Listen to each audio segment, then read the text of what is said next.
కర్నూలు జిల్లా గోనగండ్ల మండలం గాజులదిన్నె జలాశయాన్ని ఎమ్మెల్యే జయ నాగేశ్వరరెడ్డి పరిశీలించారు.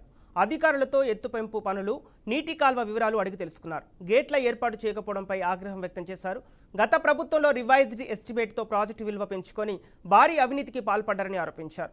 కమిషన్లకు కక్కుర్తిపడి పనులు సరిగా చేయలేదన్నారు. సీఎం చంద్రబాబు దృష్టికి తీసుకెళ్లి అవినీతిపై విచారణ జరిపిస్తామన్నారు. గేట్లు పెట్టకుండా ప్రాజెక్టును ముంపు గ్రామాలను ప్రమాదంలో పడేస్తారని ఆగ్రహం వ్యక్తం చేస్తున్నారు. ఇక 2 రోజుల్లో కనీసం ఒక్క గేట్ అయినా ఏర్పాటు చేయాలని అధికారులను ఆదేశించారు.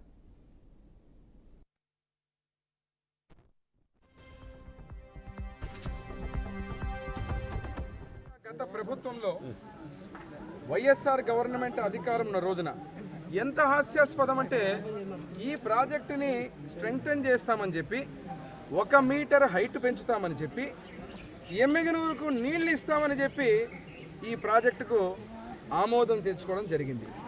50 కోట్లు 45 నుంచి 50 కోట్లు ఉన్నటువంటి ఈ ప్రాజెక్టుతో మళ్ళీ కాదు మేము ఎమ్మిగనూరుకు నీళ్లు ఇస్తామని రివైజ్డ్ ప్రాజెక్టు 137 కోట్లకు తీసుకొని వచ్చి ఈ 137 కోట్లతో ఈ ప్రాజెక్టు దాదాపుగా 40 నుంచి 45 కోట్ల పని పూర్తి చేసి ఇక్కడ కనీసం ఈరోజు 500 క్యూసెక్లు 1000 క్యూసెక్లు పొరపాటుగా వర్షం పడి ఇక్కడ నీళ్లు వస్తే గేట్లు వెత్తడానికి కూడా లేనటువంటి పరిస్థితుల్లో ఈ ప్రాజెక్టును తెచ్చిపెట్టిన ఘనత సిగ్గుమాలినటువంటి వైసీపీ ప్రభుత్వానికి.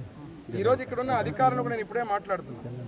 ఎవరైతే ఇక్కడ శాంక్షన్ చేయించుకొని చేయాల్సినటువంటి పనులు చేయకుండా ఇక్కడ చూస్తే పూర్తిగా అవినీతిమయం, పూర్తిగా దీన్ని కమిషన్లతోటి కక్కుర్తిపడి మొత్తం పనులు మాత్రం చేయకుండా ఈరోజు గాజులదిన్నె ప్రాజెక్టు కింద ఉన్నటువంటి గ్రామాలన్నింటినీ కూడా ప్రమాద స్థితిలో పెట్టినటువంటి పరిస్థితిలో ఇక్కడికి వచ్చి నేను చూస్తూ ఉంటే అనిపిస్తూ ఉంది, ఏం చేశారు 5 సంవత్సరాలు? ఈ 5 సంవత్సరాలు కేవలం అవినీతి కోసం ఈరోజు డబ్బులు దండుకోవడానికి తప్ప ఇంకా వేరే చేసినటువంటి పనులు ఏమీ లేదు. నేను రేపు అసెంబ్లీకి ప్రమాణ స్వీకారానికి పోతున్నా. ఏదైతే ఇరిగేషన్ డిపార్ట్మెంట్ ముఖ్యమంత్రి గారి దృష్టి కూడా తీసుకెళ్తా